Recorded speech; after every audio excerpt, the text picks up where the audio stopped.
Guys, how's it going? Welcome back to another mini mod showcase, and today we're going to be taking a look at the mod known as APowder. So what is APowder? Well, pretty much it's a particle simulation system that kind of acts like Minecraft. If you guys have seen Minecraft fluids, whether it's lava or water, this is similar to that, but we got way more than just those two. So I think this is better demonstrated by just starting off with the basics. Let's go with the standard powder. Here's what it looks like.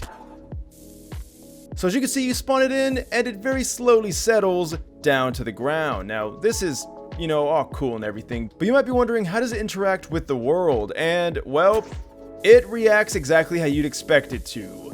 So, sand, or powder in this case, is, well, it's not going to completely slide. As you can see, some of it did stick, but some of it did roll right off. Now, unfortunately, you can't really interact with it all that much beyond that, but maybe you want large powder. That is something we can definitely do. Just be very cautious though, because the performance does get quite taxing when you have this many particles. But just seeing how it interacts with the world is honestly really freaking cool. As you can see, parts of it are going to fall to the ground, but some of it is also going to stay up here. And if you guys couldn't tell, this is kind of like Gmod in a way, just more Minecrafty. And the best part is you don't need to download a separate component to make this work. Alright, so powder's cool, but what about wet powder? Well, you'd expect it to flow, but what happens when you take powder and include water? It doesn't move. In fact, it acts more like a solid, and that's exactly why it's not going to move. Also, look how trippy that is. Alright, so what if you incorporate, again, a physics object? Well, it's gonna react a little bit different than a fluid would. You're gonna notice parts of the particles are going to just kind of slide right off, but some of them are going to stay on top and pretty much make a tower like this. The cool thing is though, is if you go underneath it, you can see this part is completely void of any particles. Okay, so you're probably saying, well, powder's cool, but is that all we can do? Well, thankfully no, we got more than just powder, we even got water. And water has this really cool translucent look to it.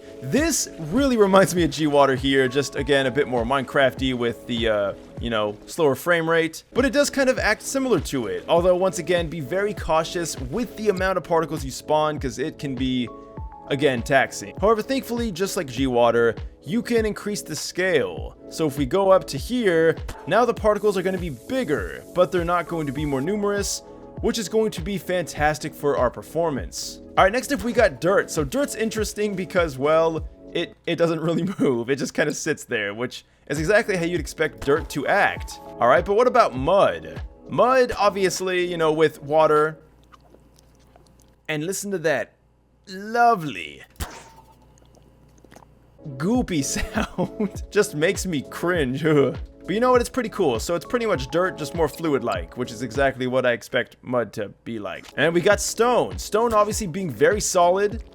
The cool thing is all these materials do have their own unique sounds. I think that's a really cool touch. So this is going to act a lot like dirt. In fact, it's pretty much just, well, reskinned dirt. And now we go on to the exciting one, lava. So lava is going to flow just like water would. In fact, we have multiple lavas. Lava 1, Lava 2, and Lava 3. I couldn't tell you the difference. They all seem to flow very similarly, but there could be differences, although it's beyond me. And then we have regular lava. So 4 lavas. Wow. So much lava. All right, now we go on to one of my favorites, and we're gonna actually go ahead and increase this even further. By the way, there is experimental 3D rendering. I'm gonna go ahead and actually try that. So what this does, if you guys couldn't tell, normally, as you can see, the textures are 2D, but they follow you. So as you can see when we move, it just kind of follows you as you move around. That's not all that cool, but if we turn on experimental 3D rendering, we can see the particles are actually 3-dimensional, just like, well, Minecraft. And then we also have bound rendering, which is going to show you pretty much a wireframe of like the entire circumference of the blocks that you have. So this is great because it's going to give you a proper representation on just how much space this is really going to take up. Alright, so I said diameter, but I think I probably should have said radius. I don't know shit about math, guys. But hey, we got a preset here. This is the C preset. So this is going to spawn water. Once again, we also are going to turn on 3D rendering. So now the water should be in 3D blocks. Now, unfortunately, that's not really enough water. So we're gonna go ahead and make it bigger. Now we can see this is a lot closer to what we expect water to look like. And just like you'd expect with a fluid, it's going to slowly make its way down.